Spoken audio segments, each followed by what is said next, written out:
अस्सलाम वालेकुम रहमतुल्लाहि व बरकातुहू। सीमांचल का 2 रोज़ा दौरा करके वापस लौट चुके हैं असदुद्दीन ओवैसी, लेकिन उनके एक बयान ने हंगामा बर्पा कर दिया है उम्मत मुस्लिमा में और भारत के मुसलमानों में बेचैनी भी है। सोशल मीडिया पर अब लगातार इस पर बहस हो रही है, डिस्कशन जारी है। एक तबका इस बयान को सही ठहरा रहा है, दूसरा तबका इसको गलत करार दे रहा है। कुछ लोग वो है जो कह रहे हैं कि असदुद्दीन ओवैसी पर अब तक जो इल्ज़ाम लग रहा था, उनके बारे में जो दावा किया जा रहा था, उस इल्ज़ाम को, उस दावा को उन्होंने खुद एक्सेप्ट कर लिया है, कन्फर्म कर दिया है। उन पर यह जो कहा जा रहा था कि वो बीजेपी की बी टीम है, बीजेपी से मिले हुए हैं, इसके बारे में उन्होंने इस तरह का बयान दे करके खुद ही वजाहत कर दी है, इसकी तस्दीक कर दी है। सीमांचल में असदुद्दीन ओवैसी की पार्टी ऑल इंडिया मजलिस इत्तेहादुल मुस्लिमीन को 5 सीटों पर जीत मिली और 2 सीटों पर उनकी पार्टी जीत के करीब पहुंचकर हार गई। असदुद्दीन ओवैसी साहब ने जीत मिलने के बाद ऐलान किया कि वो सीमांचल जाएंगे, वहां के लोगों का शुक्रिया अदा करेंगे और 21-22 नवंबर को उन्होंने सीमांचल का दौरा किया।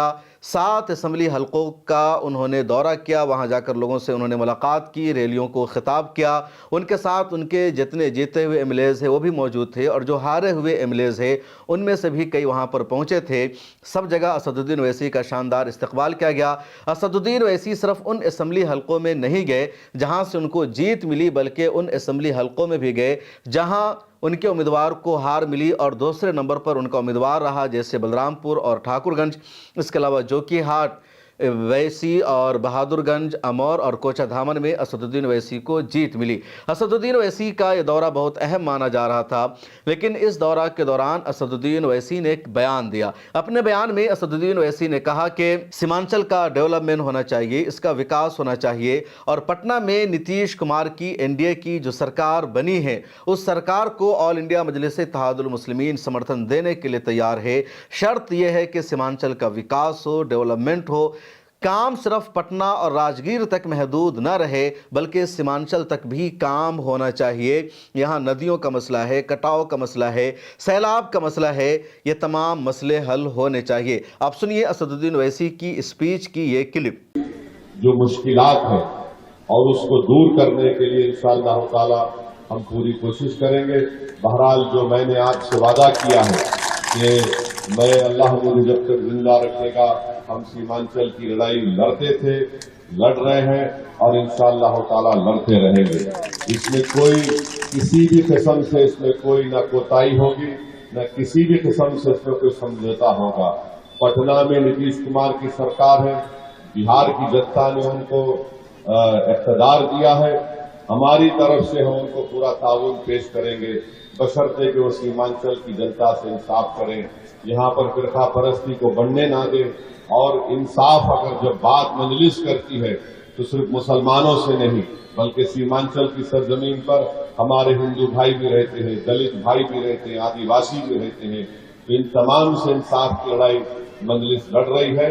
मैं आप तमाम का शुक्रिया अदा करता हूं कि आप इतनी बड़ी तादाद में यहाँ पर आए और इंशाअल्लाह ताला मुझे यकीन है कि आप तमाम की वाबस्तगी, आप तमाम की दुआओं से हम वो पूरा काम करेंगे। ये क्लिप सोशल मीडिया पर बहुत ज़्यादा वायरल हुई और उसके बाद कुछ लोगों ने इस क्लिप का सिर्फ एक हिस्सा काटकर सोशल मीडिया पर वायरल किया कि असदुद्दीन ओवैसी ने नीतीश कुमार की सरकार को समर्थन देने का ऐलान कर दिया है। इसी बयान की बुनियाद पर बहुत सारे लोगों ने पोस्टर बनाया, शॉर्ट फॉर्मेट में न्यूज़ भी शाये किया। असदुद्दीन ओवैसी ने जो शर्त लगाई थी, उस शर्त का ज़्यादातर मीडिया हाउसेज ने तस्करा नहीं किया, कुछ लोगों ने शर्त के साथ भी तस्करा किया। अब बहस होने लगी। इस वक्त असदुद्दीन ओवैसी के सपोर्ट और समर्थन की एनडीए सरकार को जरूरत है या नहीं है, यह अलग बहस है। एनडीए को 202 सीटों पर जीत मिली है। बिहार में सरकार बनाने के लिए चाहिए सिर्फ 122 सीटें और एनडीए के पास, जिसकी सरकार बनी है, उसके पास 202 एमएलए है। आरजेडी को सिर्फ 25 सीटें आ सकी।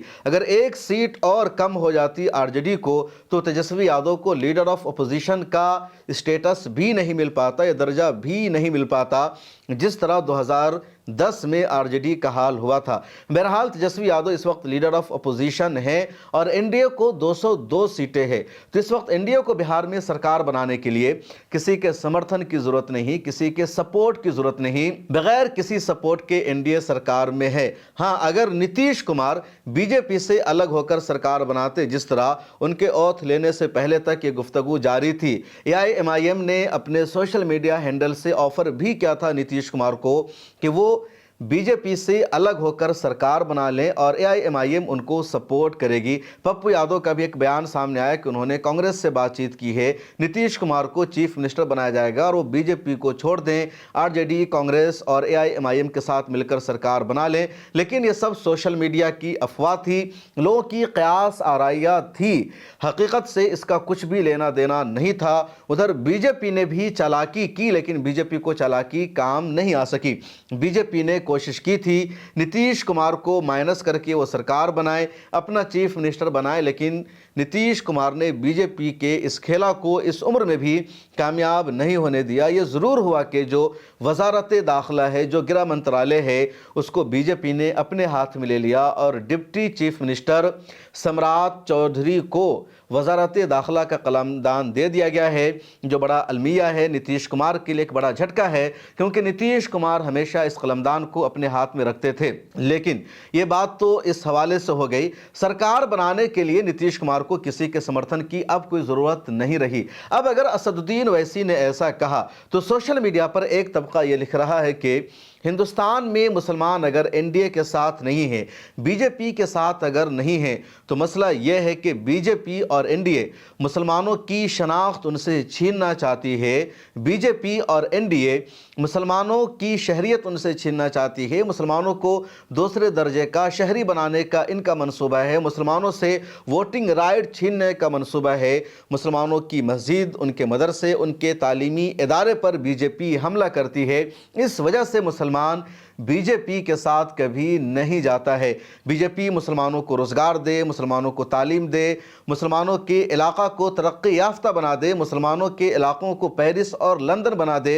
इसके बावजूद भी किसी मुसलमान को बीजेपी के साथ नहीं जाना चाहिए, क्योंकि बीजेपी हमारे ईमान पर हमला करती है, हमारे अकीदे पर अटैक करती है। और भारतीय मुसलमानों का सबसे पहला और सबसे बड़ा मसला है अपने ईमान को बचाना, अपनी शनाख्त को बचाना, अपनी जान को बचाना, अपने अकीदे की हिफाजत करना। इसलिए रोज़गार के नाम पर, डेवलपमेंट के नाम पर, तरक्की के नाम पर मुसलमानों को बीजेपी के साथ नहीं जाना चाहिए। दूसरा तबका यह है जो सोशल मीडिया पर लिख रहा है कि आज़ादी के बाद से कंटिन्यू कांग्रेस और फिर कांग्रेस से निकली हुई तमाम पार्टियों ने, जिनको सो कॉल्ड सेकुलर पार्टीज कहा जाता है, उन सब ने मुसलमानों को आरएसएस का डर दिखाया, खौफ दिखाया, बीजेपी का खौफ दिखाया, जनसंघ का खौफ दिखाया और मुसलमानों से इन तमाम लोगों ने वोट लिया, इन तमाम लोगों ने सरकार बनाई, इन तमाम लोगों ने सेंटर में और मुख्तलिफ राज्यों में राज किया। लेकिन मुसलमानों के लिए इन लोगों ने कोई काम नहीं किया।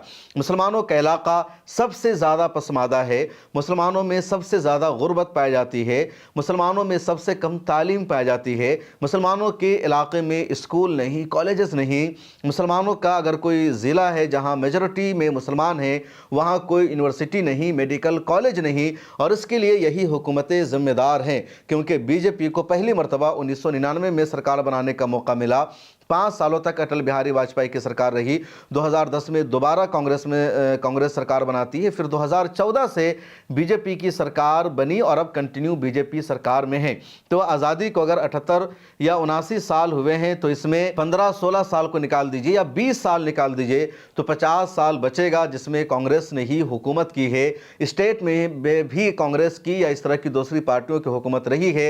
इसके बावजूद मुसलमानों की ये सिचुएशन है, ये सूरत हाल है। और वजह यह थी कि इन तमाम पार्टियों ने बीजेपी का डर खौफ दिखाकर मुसलमानों का वोट हासिल किया, लेकिन मुसलमानों के लिए इन लोगों ने कोई काम नहीं किया। इसलिए अब वक्त आ गया है कि मुसलमान बीजेपी से डरे और खौफ खाए बगैर ऐसी पार्टियों को वोट करे जो पार्टियां उनके इलाके में काम करा सके, उनको रोज़गार दे, उनको घर बना करके दे, उनकी गुर्बत का खात्मा करने का ज़रिया बने, उनके इलाके में स्कूल बनाए, मुस्लिम इलाकों में सफाई सुथराई कायम हो। आप इंडिया में जिस इलाके में जाएंगे और वहाँ गंदगी आपको नज़र आएगी, तो पहचान होती है कि मुस्लिम इलाका है।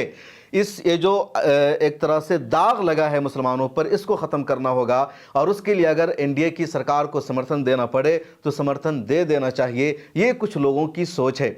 अब इसमें कौन सोच सही है, कौन सोच सही नहीं है, कमेंट सेक्शन में आपको लिखना है, अपनी राय भी देना है, क्योंकि मुसलमानों के एक तबके को लगता है कि कांग्रेस महज डराती है, एनडीए और कांग्रेस कुछ लेवल पर एक है और मुसलमानों का जहां से काम निकलता है वहां से मुसलमानों को अपना काम निकलवाना चाहिए। असदुद्दीन ओवैसी साहब का हैदराबाद में जो फार्मूला है उसको भी समझिए। हैदराबाद में असदुद्दीन ओवैसी साहब का फार्मूला यह है, उनका तरीका यह है कि जिस पार्टी की हुकूमत बन जाए तेलंगाना में, उस पार्टी के साथ मिलकर रहना है, उसके साथ काम करना है और अपने इलाके के लिए, हैदराबाद के लिए फंड लेना है, डेवलपमेंट का काम कराना है, हैदराबाद के अवाम की तरक्की को नहीं रोकना है। अब मिसाल से समझ लीजिए, अभी पिछले दिनों यानी तेलंगाना में जब कांग्रेस की सरकार नहीं बनी थी, वहां सरकार थी केसीआर की, चंद्रशेखर राव वहां के चीफ मिनिस्टर थे और उनके साथ असदुद्दीन ओवैसी साहब के गहरे रिश्ते थे, केसीआर के साथ उनके अच्छे ताल्लुकात थे। जब तेलंगाना असेंबली का इलेक्शन हुआ पिछले साल तो उसके लिए उन्होंने लगातार मेहनत की, ग्राउंड पर वर्क किया। केसीआर के लिए उन्होंने गांव गांव, इलाका इलाका तेलंगाना में जाकर वोट मांगा। इसके बावजूद तेलंगाना में चंद्रशेखर राव की सरकार नहीं बन सकी, बीआरएस को हार का सामना करना पड़ा और कांग्रेस की सरकार बन गई। बीआरएस की जब सरकार थी तेलंगाना में तो उस वक्त एआईएमआईएम और बीआरएस के अच्छे ताल्लुकात थे। कहा जाता था दोनों के दरमियान अलायंस से समझौता है, सीएम के साथ लगातार उनकी मीटिंग, उनका उठना बैठना।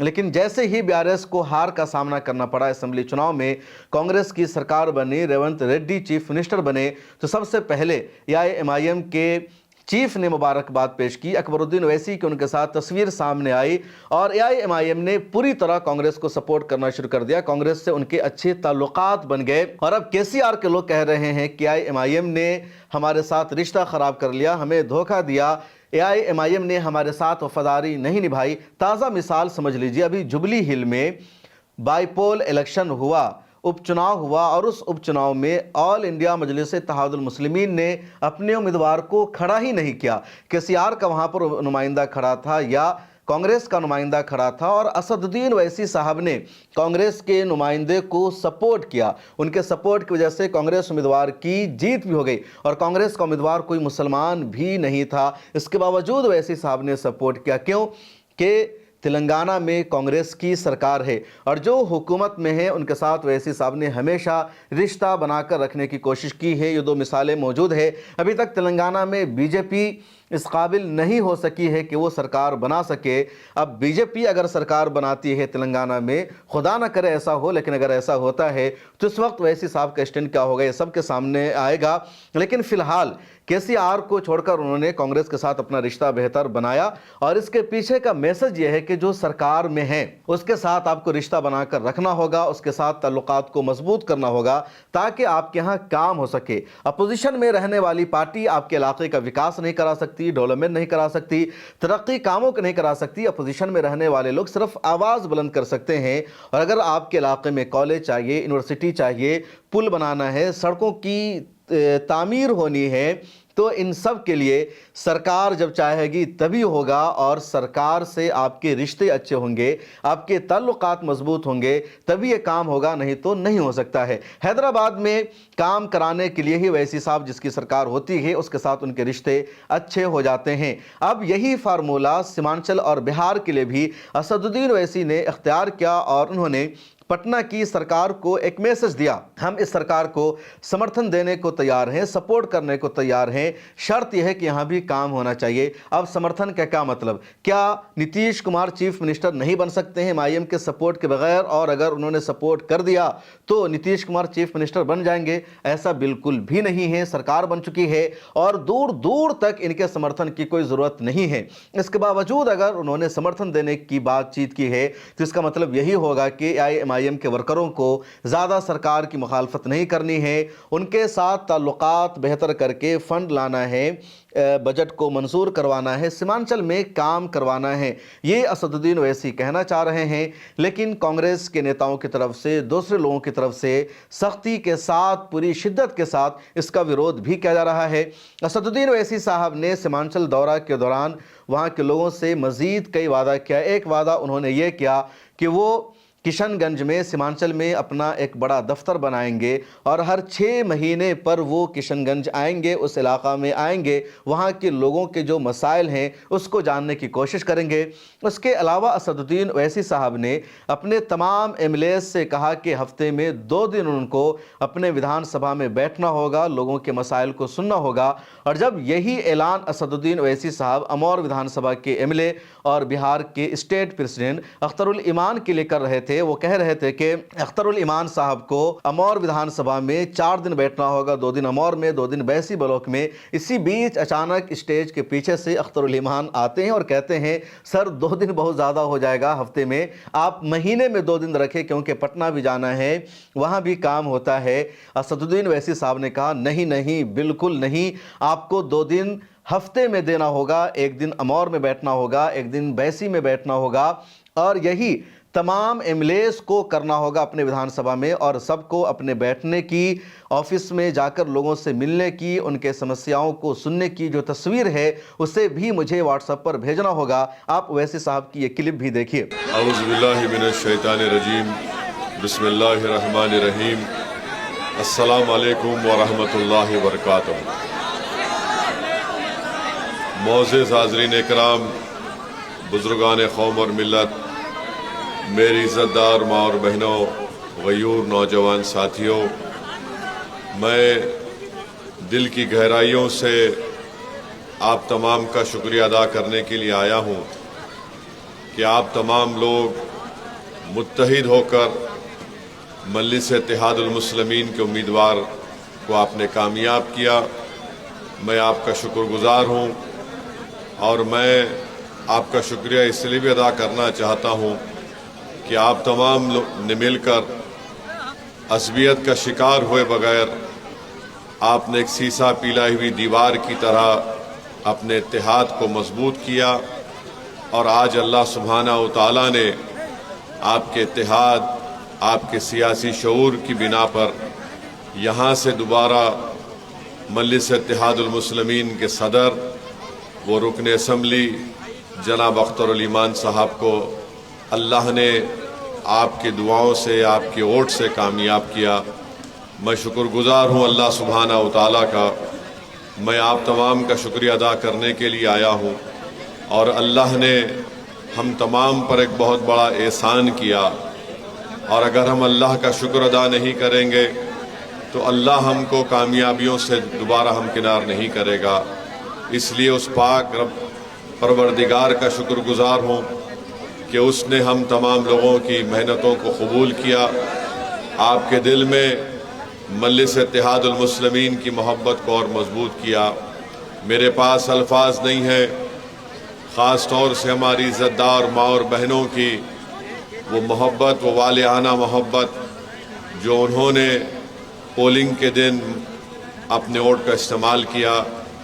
मैं कैसे शुक्रिया अदा करूं उन गयूर नौजवानों का जिन्होंने अपने दिलो दिमाग में इस बात को बना लिया कि अब यहाँ से हम मजलिस को कामयाब करेंगे।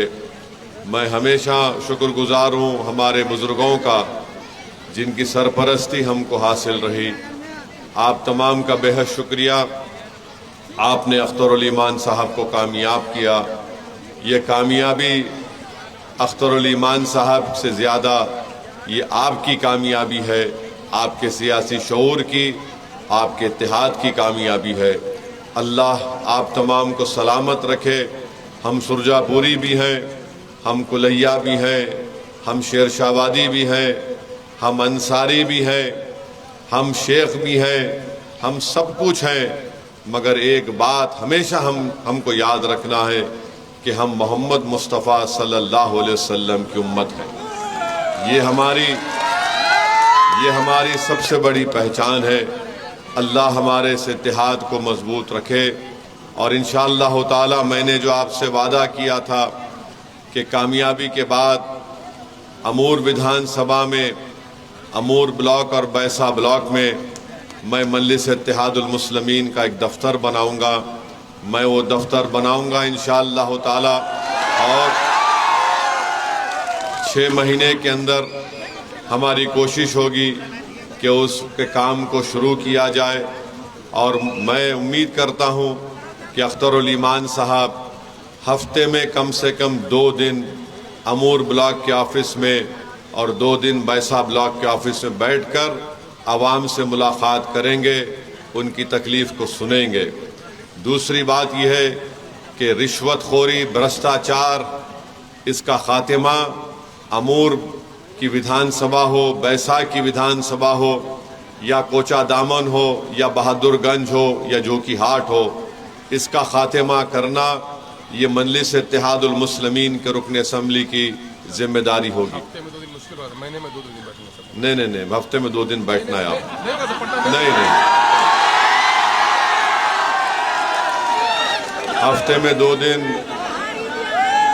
ہفتے میں 2 دن اختر الایمان صاحب بیٹھیں گے، ایک دن بیسا بلاک کے آفس میں، دوسرے دن امور بلاک کے آفس میں ہم بیٹھیں گے انشاءاللہ،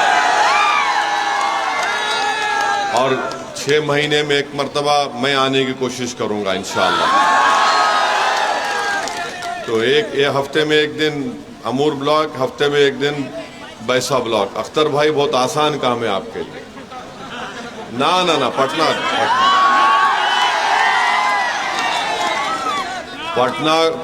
پٹنہ یہ جان چکا ہے کہ سیمانچل کی جنتا اب ایک فیصلہ کر چکی ہے کہ اب ہم صرف پتنگ چھاپ کو اپنائے چکے ہیں اور پتنگ چھاپ کے لیے کام کریں گے۔ تو یہ اسد الدین اویسی صاحب نے حیدرآباد میں کیا، ان کے کئی لوگوں نے تقریر کی اور ان کا یہ دورہ بہت اہم رہا۔ پچھلی ویڈیو میں نے آپ کو بتایا تھا کہ پچھلی مرتبہ یعنی 2020 میں جب آل انڈیا مجلس اتحاد المسلمین کو 5 سیٹوں پر جیت ملی تو اس وقت اسد الدین اویسی صاحب سیمانچل نہیں آئے، بلکہ اپنے جیتے ہوئے ایم ایل ایز کو ہی انہوں نے حیدرآباد بلا لیا، دارالسلام میں ان کو استقبالیہ دیا، جس کا سخت ریئیکشن ہوا، لوگوں نے ناراضگی ظاہر کی۔ اور اس مرتبہ اختر الایمان جو AIMIM کے اسٹیٹ پریزیڈنٹ ہیں، انہوں نے اویسی صاحب سے مطالبہ کیا کہ پہلے آپ تشریف لائیے، یہاں لوگوں سے ملیے، اس کے بعد پھر ہم لوگ حیدرآباد آئیں گے۔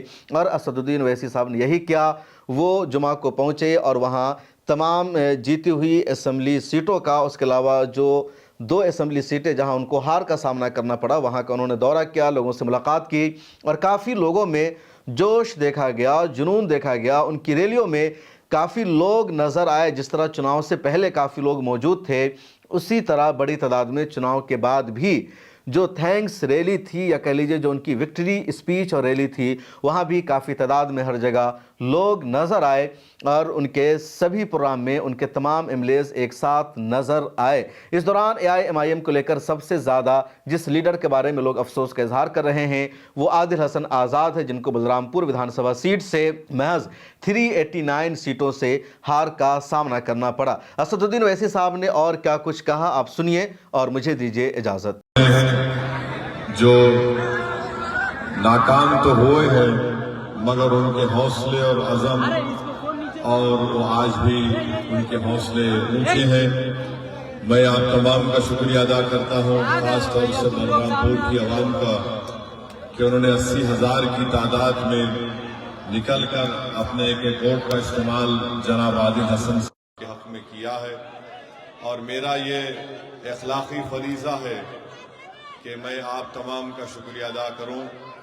اور رسول اللہ صلی اللہ علیہ وسلم کی حدیث شریف ہے کہ رحمت اللہ عالمین صلی اللہ علیہ وسلم نے فرمایا، جو انسانوں کا شکر ادا نہیں کرتا وہ اللہ کا شکر ادا نہیں کر سکتا۔ تو میں آپ تمام کا شکریہ ادا کرنے آیا ہوں، اور مجھے یقین ہے کہ انشاءاللہ تعالی عادل حسن صاحب کچھ 250-300 ووٹ سے ایم ایل اے بننے سے رک گئے۔ مجھے یقین ہے کہ انشاءاللہ تعالی وہ آپ کے درمیان میں رہیں گے، آپ کی تکالیف اور آپ کی ناانصافی کے خلاف وہ آواز اٹھاتے رہیں گے۔ میں بلرام پور کی عوام کو اس بات کا تیقن دے رہا ہوں کہ انشاءاللہ تعالی ہم بھی اور ہمارے تمام نو منتخب شدہ اراکین اسمبلی بلرام پور کی آواز بن کر آپ کے اس ودھان سبھا کی آپ کی تکالیف کو دور کرنے کی کوشش کریں گے۔ اور میں عادل حسن صاحب سے بھی کہنا چاہوں گا کہ وہ اپنے حوصلوں کو بلند رکھیں، اور یہ وقتیہ طور پر ان کے ایک سیاسی سفر میں ایک چھوٹی سی رکاوٹ آئی ہے، مگر میں ان کو مبارکباد دیتا ہوں کہ انہوں نے بڑی بیباکی کے ساتھ اور بڑی محنت یہاں کے مجلس کے تمام ذمہ داروں نے کی، میں ان کا بھی شکریہ ادا کرتا ہوں، آپ تمام کا شکریہ ادا کرتا ہوں۔ اور میں نے جو وعدہ آپ سے کیا ہے کہ ہم مجلس اتحاد المسلمین کی شروعات سیمانچل سے کیے تھے، تو سیمانچل کی لڑائی یہ ہماری لڑائی ہے۔